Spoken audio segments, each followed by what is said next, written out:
BJP ప్రభుత్వం 3 నల్ల చట్టాలను తీసుకువచ్చి రైతుల ఉసురు పోసుకుందని మాజీ మంత్రి ఎమ్మెల్యే హరీష్ రావు విమర్శించారు. సిద్దిపేట జిల్లా నంగునూరు మండలం నర్మెట గ్రామంలో ఆయిల్ ఫామ్ ఫ్యాక్టరీ పనులను మాజీ మంత్రి ఎమ్మెల్యే హరీష్ ప్రారంభించారు. ఇక కాంగ్రెస్ ప్రభుత్వం ఆయిల్ ఫామ్ సాగును నిర్లక్ష్యం చేస్తుందని ఆరోపించారు. రైతులకు ట్రాన్స్పోర్ట్ ఛార్జీలు చెల్లించాలని డిమాండ్ చేశారు. వెంటనే ఆయిల్ పై తగ్గించిన దిగుమతి సుంకాన్ని 27% పెంచాలని డిమాండ్ చేశారు.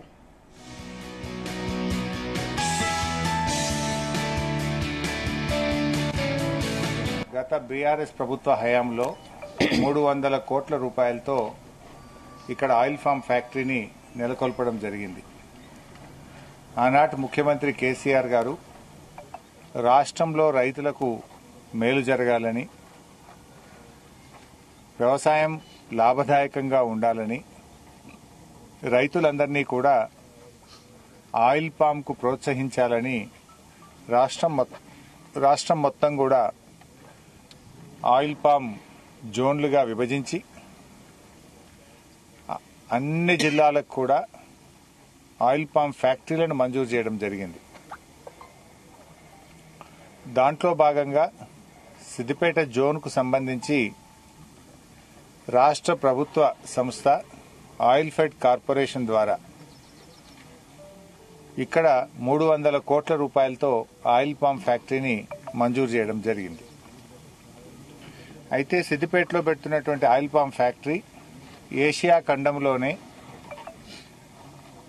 అత్యుత్తమ టెక్నాలజీతో అన్ని వసతులతో నిర్మిస్తున్నటువంటి మొట్టమొదటి ప్లాంటు మన సిద్దిపేట ప్లాంట్. అంటే zero to end product, fruit కొనడం నుంచి మొదలుకొని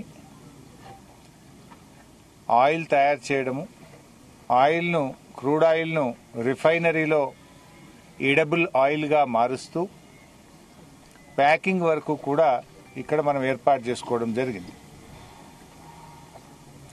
అంటే ఫ్యాక్టరీ నుంచి బయటకు పోతే డైరెక్ట్ వాడుకోవచ్చు. ఫామ్ ఫ్రెష్ కూరగాయలు అంటారు చూడు, అట్లనే ఎక్కడి నుంచో మలేషియా నుంచి పామాయిల్ వస్తే మనం వాడుకుంటున్నాం. 2 నెలలకు 3 నెలలకు మన ఇంటికి చేరుతుంది అది. ఇక్కడైతే ఫామ్ ఫ్రెష్ లాగా ఫ్రెష్ పామాయిల్ జస్ట్ ఫ్యాక్టరీ నుంచి కల్తీ లేకుండా నేరుగా మనం వాడుకోవడానికి మరి ఈ ఆయిల్ పాము మనకు పామాయిల్ నర్మెట ఫ్యాక్టరీలో తయారవుతుంది.